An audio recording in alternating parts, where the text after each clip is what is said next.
మీ car EMI కట్టలేకపోతున్నారా? మీ car EMI మేము కడతాం. ఈ నెంబర్కి కాల్ చేయండి.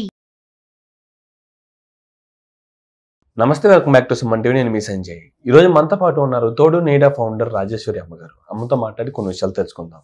నమస్తే అమ్మ. నమస్తే సంజయ్. ఈ మధ్య పిల్లలు చూసుకుంటే ఏ విషయాన్ని ఉన్నా తోటి వారితో పంచుకుంటున్నారంటే ఫ్రెండ్స్తోని వాళ్ళతో పంచుకుంటున్నారు తప్పితే తల్లిదండ్రుల దగ్గర ఎలాంటి విషయాన్ని షేర్ చేసుకోవట్లేదు. అసలు ఎందుకు అంటారు ఇలా జరుగుతుంది? అసలు తల్లిదండ్రుల మీద నమ్మకం లేకపోవడం అంటారా ఇలా జరగడానికి గల కారణాలు? ఒకటి, పూర్వం 10 మంది పిల్లలు ఉండేవారు, అంటే వాళ్ళ ఏజ్ గ్రూప్ అన్నదమ్ములు ఉండేవారు కాబట్టి కుటుంబంలో ఏదైనా కష్ట సుఖాలు వస్తే వాళ్ళతోటి షేర్ చేసుకునే అవకాశం ఉండేది. రెండో పాయింట్ ఏంటంటే ఇప్పుడు 10 మంది కాదు, ముగ్గురు ఇద్దరు ఇప్పుడు ఒక్కళ్ళని కంటున్నారు, కొన్నాళ్ళకి ఇప్పుడు అది కూడా లేదు. సో షేర్ చేసుకోవడానికి వీళ్ళు సమబుద్ధి అయిన మనుషులు ఎవరు లేరు వీళ్ళకి. ఇంట్లో అమ్మ నాన్నే ఉంటారు, అమ్మ నాన్న పిల్లలు, అంతే కదా. అమ్మ నాన్న పెద్దవాళ్ళు, వయసులో పెద్దవాళ్ళు, వాళ్ళతో చెప్పాలంటే భయం ఉంటుంది. తర్వాత వాళ్ళు బిజీగా ఉంటారు, వీళ్ళకి ఎక్కువ టైం వాళ్ళు పెట్టలేరు. ఏదైనా ఇబ్బంది వస్తే వాళ్ళతో ఒక గంట కూర్చొని మాట్లాడి వాళ్ళు ధైర్యం చెప్పి ఓదార్చే టైం అసలు పిల్లలకు ఉండట్లా. దాంతో వీళ్ళు ఎవరు అని వెతుక్కోవడంలో వీళ్ళ సమవయస్కులైనటువంటి దోస్తులు కొంతమంది ఉంటారు కదా, ఆ స్నేహితులు వీళ్ళకి మానసికంగా దగ్గర అవుతారు. కష్టమైన సుఖమైన వాళ్ళతో షేర్ చేసుకోగలుగుతారు. అంచేత ఏ విషయమైనా మనసులో ఏ కష్టం ఉన్నా, ఏ నష్టం ఉన్నా, ఏ సంతోషం ఉన్నా ఫ్రెండ్స్తో షేర్ చేసుకోవడం అనేది ఒక అలవాటుగా మారింది. దాంతో వీళ్ళకి ఏదైనా ఇబ్బంది వస్తే వెంటనే ఇమీడియట్గా ఏ ఫ్రెండ్ ఉన్నాడని ఎత్తుకుంటారు ఆ ఫ్రెండ్తో షేర్ చేసుకోవడానికి. అమ్మ అంతేకాకుండా మీరు అన్నట్టుగా ఒక సోదరులతో షేర్ చేసుకుంటే ఇంట్లో వ్యక్తుల మధ్య ఉంటుంది, ఒక కుటుంబంలో మాత్రమే ఉంటుంది అన్నమాట. కానీ ఇప్పుడు స్నేహితులతో ఇలాంటి విషయాలు పంచుకోవడం వల్ల ఏమవుతుందంటే బయటకు వెళ్తుంది ఇలాంటి మాటలు. అది ఎంతవరకు కరెక్ట్ అంటారు? అది బయటికి వెళ్ళకుండా ఇంట్లోనే షేర్ చేసుకోవడం మంచిదే. కానీ ఈ ప్రస్తుత వాతావరణంలో ఇంట్లో ఎవరు లేరు. వాళ్ళ సమస్య ఏంటంటే వాళ్ళకు వచ్చిన కష్టాన్ని ఏదో ఇప్పుడు కాలేజీలో ఏదో తిట్టారు, లేదా ఏదో జరిగింది, ఇది కావాలనుకుంటున్నాడు, పిక్నిక్ వెళ్ళాలి, డబ్బులు అడగాలి, ఇలాంటి విషయాలు పేరెంట్స్తో షేర్ చేసుకోవడానికి జనరేషన్ గ్యాప్ ఉంది. పేరెంట్స్కి తీరిక లేదు. ఇంత మాట్లాడాలంటే పేరెంట్స్ పట్ల కొంచెం భయభక్తులు కూడా ఉంటాయి. అంచేత వాళ్ళ సమవుజ్జి, వాళ్ళ సేమ్ ఏజ్ గ్రూప్ మనుషులు అయితే వాళ్ళు లిబరల్గా మాట్లాడగలుగుతారు. ఏ విషయమైనా సరే ఇలా ఉంది బాబు నా పరిస్థితి అని ఏదైనా చెప్పగలుగుతారు.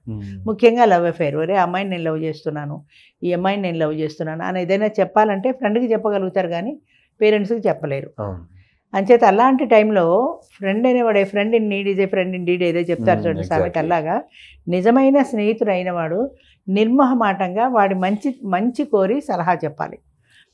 వాడు వీడు ఏదైనా తప్పుడు మాట అన్నాడు అనుకో, తప్పు నువ్వు అలా చేయకూడదు, ఆ అమ్మాయిని నువ్వు ఇలాగే ఉండాలి అని మంచి సలహా చెప్పాలి. మంచి సలహా చెప్తే వాడికి దూరం అవుతానేమో, వాడు నాకు మందు కొట్టించడేమో, నాకు సిగరెట్లు ఇయ్యడేమో, నన్ను హోటల్కి తీసుకెళ్ళడేమో అని, బాగుందిరా, వెరీ గుడ్, అలాగే చేయరా అని సపోర్ట్ చేస్తారు స్నేహితులైన వాళ్ళు. అంచేత అలాంటి స్నేహం కాకుండా నిజమైన స్నేహితుడు నీ కోసం అన్ని కష్ట నష్టాలని భరించగలిగే స్నేహితుడితో షేర్ చేసుకుంటే వాళ్ళు నిజంగానే సరైన మార్గం చెప్తారు. అలా కాకుండా కనపడ్డ ప్రతివాడు నా స్నేహితులే అనుకుంటే ఏది నిజమైన స్నేహమో ఏది అబద్ధం స్నేహమో తెలుసుకోవడం కూడా కష్టం పిల్లలు. అంచేత నిజమైన స్నేహితుడితో షేర్ చేసుకున్నప్పుడు దాని లాభం ఎప్పుడూ ఉంటుంది. అంచేత వాళ్ళు సరైన స్నేహితుడిని ఎన్నుకోవాలి, సరైన స్నేహితుడితో షేర్ చేసుకోవాలి. షేర్ చేసుకున్నా కూడా తనకి తను మళ్ళీ ఆలోచించుకోవాలి. వాడు ఏదో సలహా చెప్పాడు, అది అప్లికబుల్ అవునా కాదా, ఎంతవరకు అది సమంజసం, అది కరెక్ట్ అవునా కాదా అనేది వీళ్ళ సొంత బుర్రతో వీళ్ళు ఆలోచించుకొని బిహేవ్ చేయగలగాలి. ఎప్పటికైనా తర్వాత ఈ జనరేషన్ తర్వాత అవకాశం చూసుకుని తల్లిదండ్రితో ఎప్పుడు చెప్పడం మంచిది. ఎందుకంటే ఫ్యామిలీకి సంబంధించిన విషయం ఇది. అంచేత 10 మందిలోకి వెళ్ళే కంటే కన్నవారితో కోపం వస్తే 2 కోప్పడతారు. అమ్మ నాన్నే కదా కోప్పడ్డారు. ఇప్పుడు పిల్లలకి ఏంటంటే కోప్పడితే ఒప్పుకోరు. స్కూల్లో టీచర్ కోప్పడినా ఒప్పుకోరు, ఇంట్లో పేరెంట్ కోప్పడినా ఒప్పుకోరు. ఇంట్లోంచి కోప్పడితే వెళ్ళిపోతాడని భయం పేరెంట్స్కు. వెళ్ళిపోతాడేమో, పిల్లాడ కాకుండా పోతాడేమో అని భరించి వాళ్ళు అడిగినవన్నీ ఇచ్చేటువంటి పేరెంట్స్ ఎంతోమంది ఉన్నారు. ఆ రకంగా తప్పుదోవ పడుతున్నారు పిల్లలు. అమ్మ, ఇక్కడ చూసుకుంటే తల్లిదండ్రులతో ప్రతి పిల్లవాడు ప్రతిదీ షేర్ చేసుకోలేరు, ప్రతిదీ పంచుకోలేరు. ప్రేమ వ్యవహారాలు కానీ, స్కూల్లో ఏదైనా అవమానం జరిగిన విషయాలు కానీ, చిన్న విషయాలన్నీ అండ్ కొన్ని పెద్దవాళ్ళ దగ్గర వరకు షేర్ చేసుకునే అంత ఏంటంటే స్నేహం ఉండదు. ఇప్పుడు అలాంటి ఫ్రెండ్స్తో షేర్ చేసుకుంటారు. కానీ ఈ ప్రేమ వ్యవహారాలు అనేది ముదిరి సూసైడ్ వరకు వెళ్తున్నాయి. తాగడాలు, విపరీతమైన వేరు అలవాట్లకి బానిసలు అవ్వడం ఇలాంటి కారణాలు అవుతున్నాయి. ఇలాంటి సందర్భంలో తల్లిదండ్రులు పిల్లల్ని గమనించుకుంటూ ఉండాలి.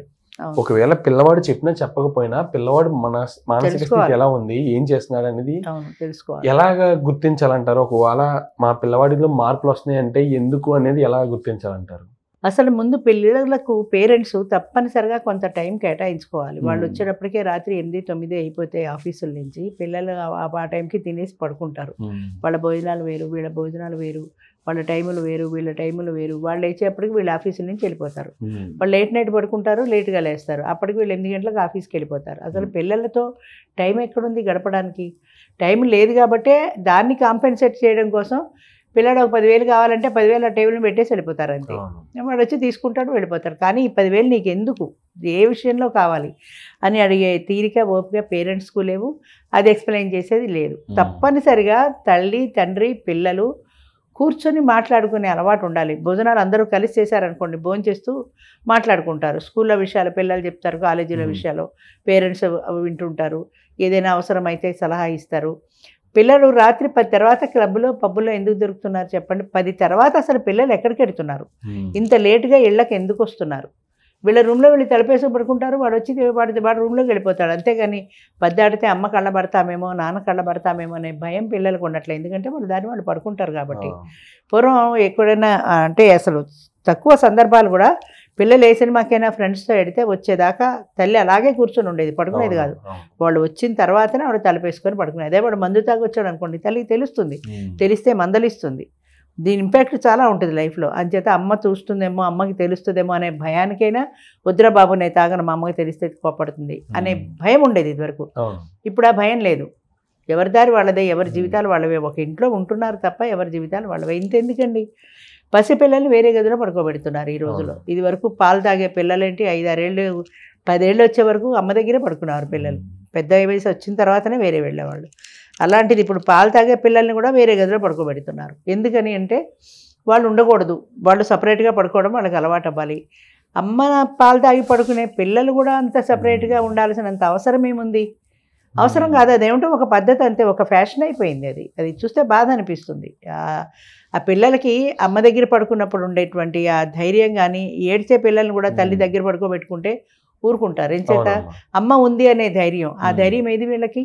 ఎక్కడ వేరే వెళ్ళి పడుకుంటే ఏడ్చి ఏడ్చి ఏడ్చి ఏడ్చి వాళ్ళే ఊరుకుంటారు అంతే.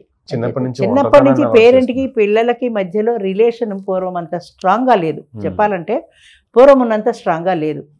ఆ స్ట్రాంగ్గా లేదు కాబట్టి ఆ బంధం బలహీనపడుతూ వస్తుంది. ఆ బలహీన పడిన తర్వాత పిల్లలు పేరెంట్స్తో షేర్ చేసుకోలేరు, పేరెంట్స్ అలాగే పిల్లల్ని కంట్రోల్ చేయలేరు. అది అంటే ఆ బంధం బలహీన పడుతున్న కొద్దీ కూడా వాళ్ళకి వీళ్ళకి మధ్య రిలేషన్ దెబ్బతింటోంది. మీరెవరు నాకు చెప్పడానికి అనే స్థాయికి పిల్లలు వస్తున్నారు. అంటే చేతులారా తల్లిదండ్రులే చేసుకుంటున్నారు అంటారు. చాలా వరకు అబ్సల్యూట్లీ అమ్మా. థ్యాంక్ యూ అమ్మా, థ్యాంక్ యూ వెరీ మచ్. ప్రతి తల్లిదండ్రి కూడా ఇది పరిగణనలోకి తీసుకుంటారు అనుకుంటున్నాను. వాళ్ళు తీసుకుని వాళ్ళ పిల్లల భవిష్యత్తు కోసం ఉన్న వాళ్ళు కొంచెం సమయాన్ని కేటాయిస్తారని తప్పనిసరిగా కేటాయించాలండి. తప్పనిసరిగా కేటాయించాలి. కేటాయించినప్పుడు మాత్రమే ఆ తల్లి బిడ్డల బంధం కూడా గట్టిపడుతుంది. ఓకే అమ్మా, థ్యాంక్ యూ అమ్మా.